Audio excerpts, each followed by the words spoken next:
It's the Year of the Garden, and where better to celebrate than Victoria, BC, the city of gardens. Recorded on the traditional territories of the Lekwungen and Wasanich nations, this series examines local history, culture, and ecology over a nice cup of tea. So put the kettle on and join us.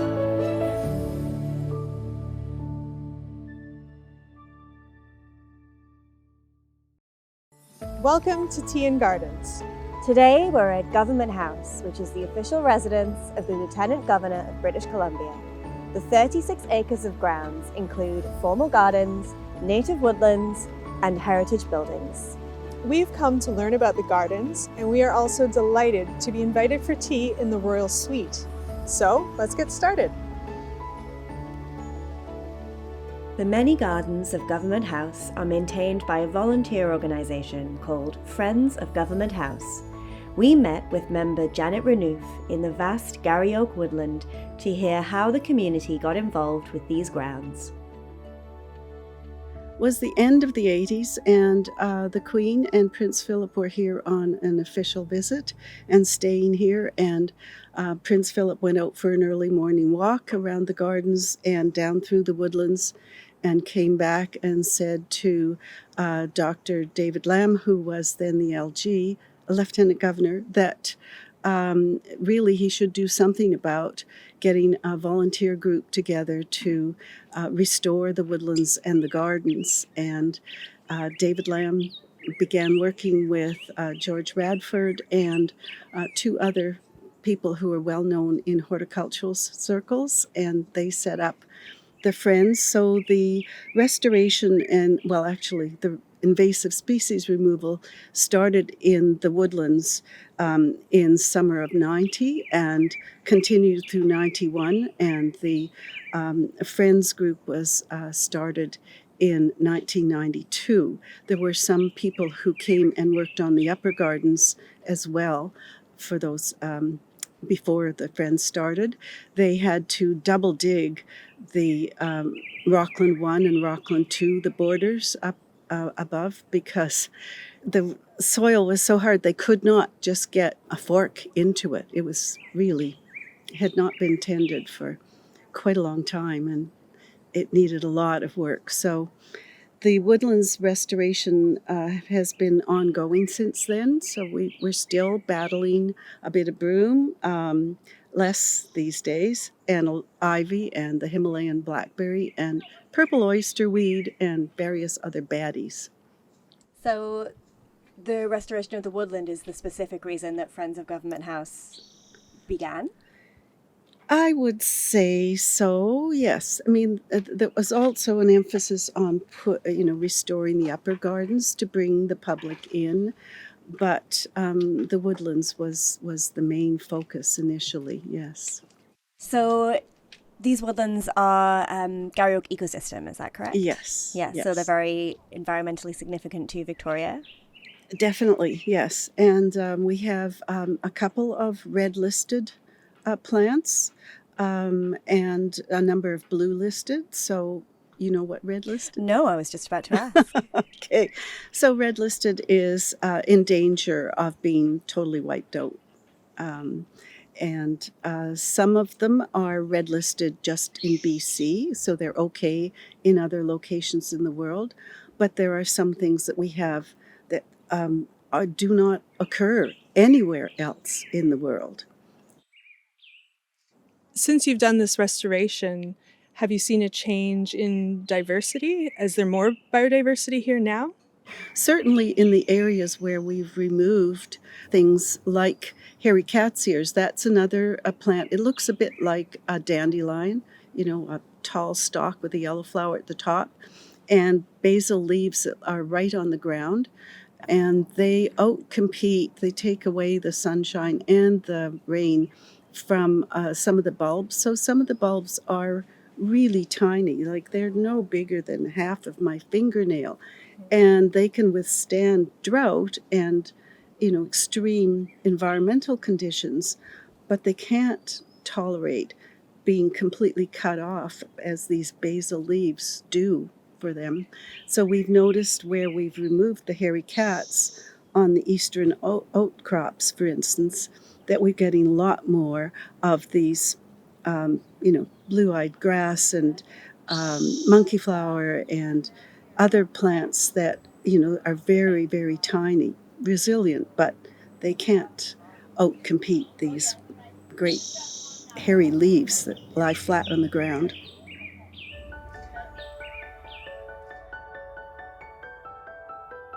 So this lookout was the idea and a project of Iona Campanola when she was lieutenant governor, and it was opened in 2004, as you can see on the stonework. And at that point, the woodlands were not open to the public. You could go through on a guided tour a couple of times a year. You had to pay $10 for the tour, and the public were not allowed down below at all. And she thought that this would be a wonderful spot for people to survey the woodlands. And so there are 4 plaques here with a lot of information about what people were looking at. And a couple of years after that, the woodlands were open to the public. The trail was opened. From the woodlands, we wandered up to the terraces that are nestled at the back of the house and have a spectacular view of the Olympic Mountains. How long have you been volunteering here? Since about 05, I think. Wow, so a big stretch. Mm-hmm. What is it about it that draws you to this work? Initially, I signed up because I wanted to learn about native plants. I bought a property that had some, and I didn't know anything about them. And I figured this was a good place to learn. And it has been. I have learned so much and made so many connections with people who are knowledgeable and willing to share their knowledge. So, yeah. So what are we looking at now? What could you point out to us? Well, we're in the terraces, and the deer has just gone up the rocks there to see if I can find something to eat.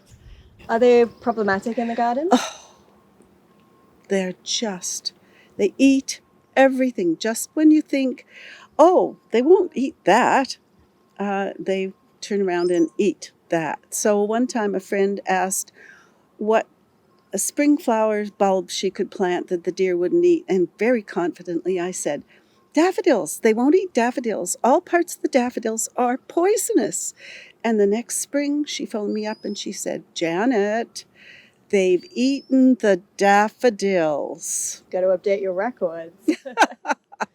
So we were recently told that for the most part, deer don't eat native plants. Is there any truth in that? Not that I've seen, no.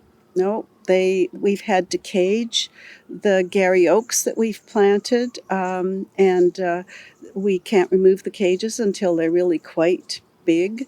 And they've been eating the blooms off the camas. There's a camas field down below that was one of the best fields on the property, and they started one year eating just the flowers, and subsequent years they started going down to the leaves. They were eating to the point where they were just leaving about 2 or 3 inches, 5 centimeters or 10 centimeters above the ground, and I thought that the camas would die.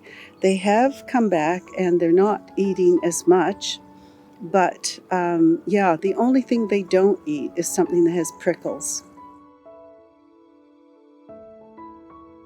On the way to the vegetable garden, we had one last stop with Janet in the lush rhododendron garden. So this is called the East Lawn Garden, or there are a lot of rhodos, but there are very old Douglas firs, and the Douglas firs are suffering with the current changes in climate. They're not getting enough water in the winter, and these are looking pretty healthy, but in general the Douglas fir forest is highly stressed the last few years. And there are rhododendrons growing here. Yes. Do they grow well together? Is there a relationship? Oh, yeah. They are both, acid-loving plants, so they seem to do very well together here, and yeah, they're spectacular. The vegetable garden volunteers were busy working on a sunny day. Mary Cake was kind enough to take a break and tell us about their work. How long have you been volunteering here? 15 years. Wow. Not in the vegetable garden, but the vegetable garden got underway in about 2009, 2010. So I took it on in about 2011. I didn't start it. There were 3 other people who got it going. They managed in this first quadrant, which used to be the whole area for bedding plants that the nursery garden used to grow out for stock to propagate on. And then once a year there was a huge plant sale here at Government House.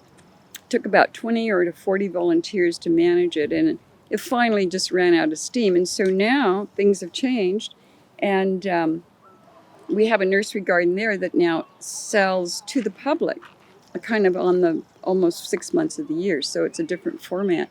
And we have gained 2 more quadrants. And so now we harvest more than 3,000 pounds of vegetables a season. And we extend the season from March into October to the end of October. So we grow 6 months. And I grow 25 different vegetables and about 63 different varieties. And we turn these beds over 50 times in a season, all totaled. Yeah, so we're growing carrots and beets, salad mix. We offer salad mix to the tea room. And we grow garnish flowers, edible flowers for them for their meals. And yeah, like that. It's What fun. happens to the rest of the vegetables? We sell it to the volunteers on site because there could be as many as 200 volunteers in the other gardens, because this is 36 acres and 22 gardens, I think. And so we have sales on the days that we're here, which are just Tuesdays and Thursdays. And we harvest and then sell what we're offering. And we also send at least 300 pounds of produce to charity to help with the community food security. So it's yeah. pretty self-sustaining then. It is, and it's kind of a closed loop because the friends give me a budget by which I buy the seed and the soil mixes, or not soil mix so much as compost, and plant it. And then I consider this, we all do consider this a perk to our members for volunteering because it's all organic. It's picked this morning.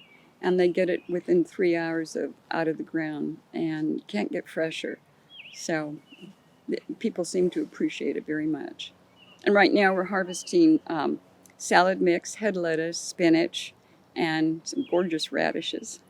So next is coming up sugar snap peas, summer squashes going in, and pole beans and cucumbers. So we're getting underway. There's the children's garden behind you. It's sponsored by Government House, and the organization that's started it and managing it is Growing Young Farmers. And they're a nonprofit, so children's groups walk here, I think probably up from the James Douglas or other schools that are in the neighborhood, and come and garden once or twice a week with them. They put down basically cardboard, leaf mulch, and wood chips, made soil out of it, and they even have growing trees. And that's just on concrete rubble below it. That's amazing. It is. Wow. And it's just so healthy. And how do the children react to gardening? They love it. They have such a great time. All they want to do is plant something. Just put their hands in the dirt. Yeah, they love it. It's just, they've done a great job. And they're all age groups. They start with the little ones, like 5 and 6 year olds, all the way up to the 12-year-olds.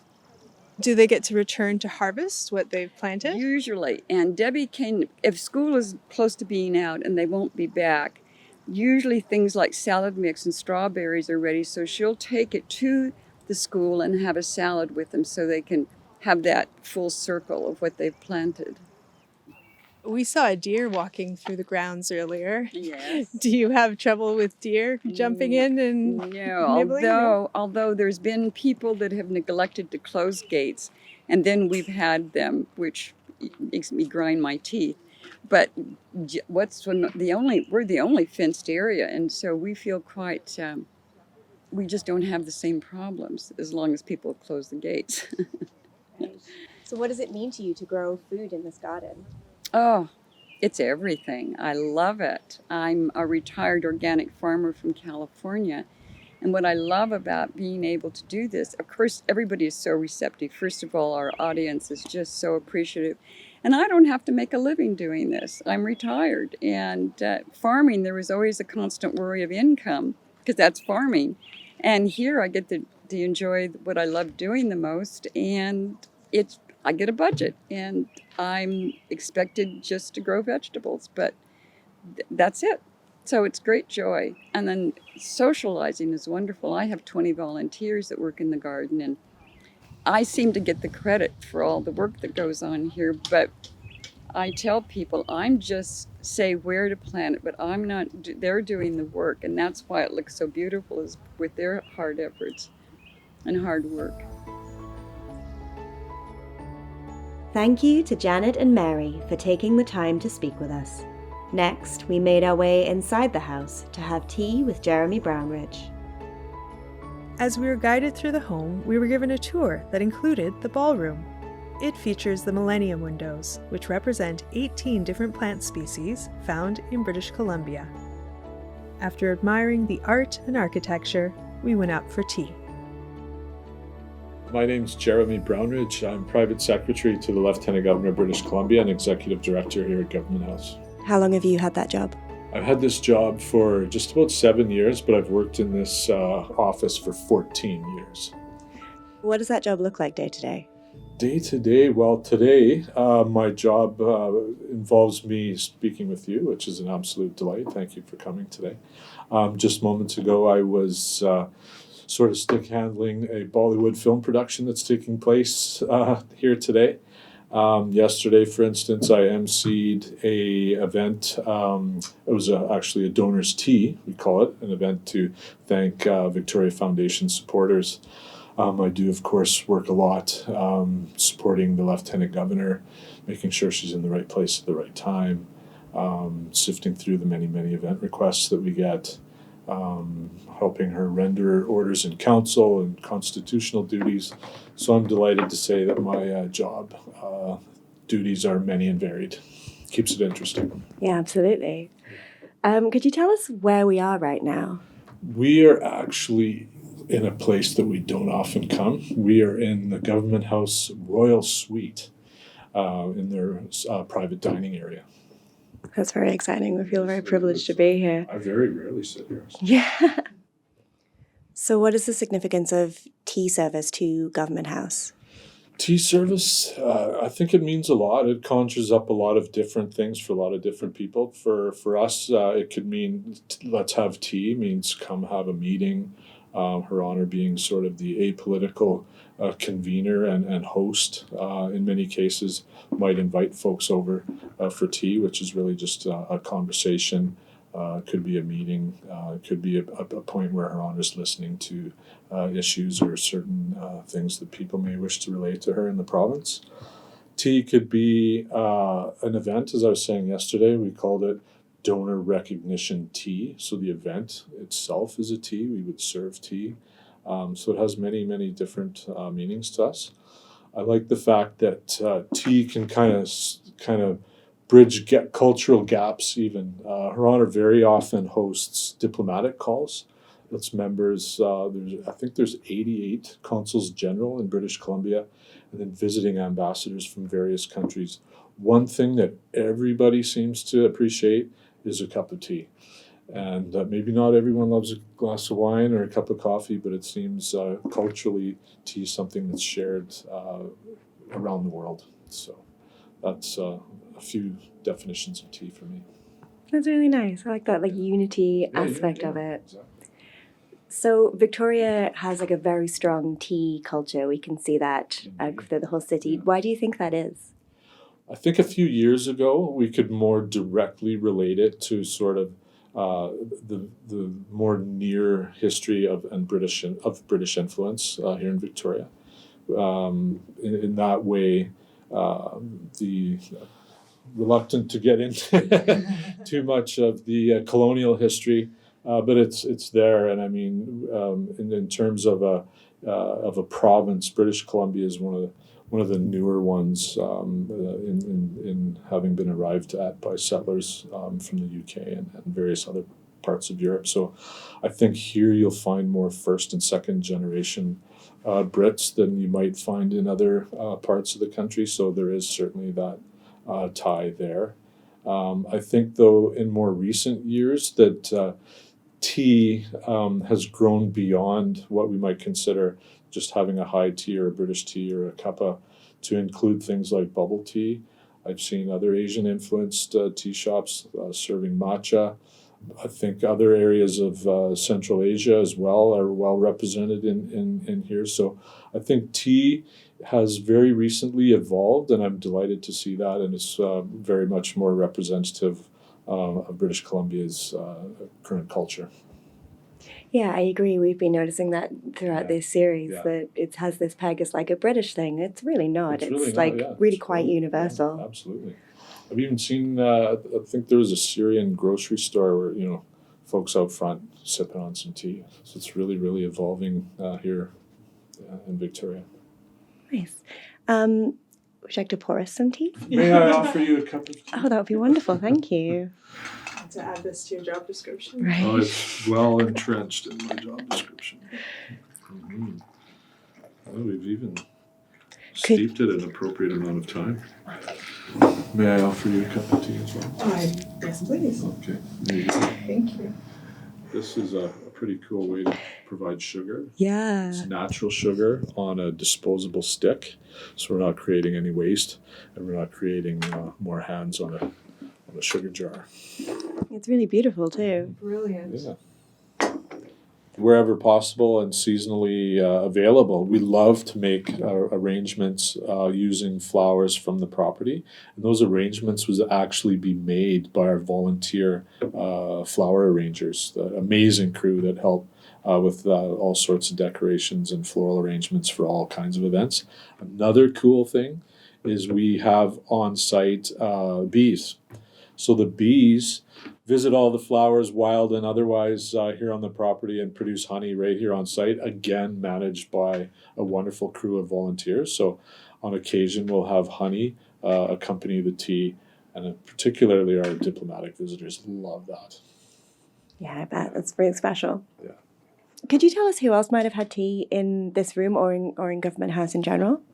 And it might be a national secret, but I think in this space, since this is the guest suite for visitors, members of the Canadian royal family, other heads of state, other royalty from around the world, so I could think most recently would be the Governor General. I can say that the Duke and Duchess of Cambridge quite recently stayed with us and would have sat at this table. Other members of the royal family, the Earl and Countess of Wessex, and at one point the Queen would have actually sat in this room. I believe she stayed with us 5 times during her reign. Regrettably, I haven't been here for any of those. The last visit, I believe, was the Golden Jubilee in 2002. But I'm not sure if it was this chair, but she would very likely have taken tea in this room. So there's clearly a very, very strong component of volunteerism at Government House Gardens. Absolutely. Is that unique to this Government House? It is. I'm pleased to say we're a little bit the envy of my counterparts throughout Canada. We are very much blessed with the weather, but we're even more blessed with, I'd say, around 250 active volunteer gardeners who give so much of themselves for the upkeep and maintenance of this beautiful 36-acre estate. So if you come here on a Tuesday or a Thursday, you can see literally hundreds of folks with their fingers in the soil, bringing life to this beautiful estate. Thank you so much to the Friends of Government House Garden Society, Jeremy Brownridge, and the entire team at Government House. Thank you all for watching, and we'll see you next time.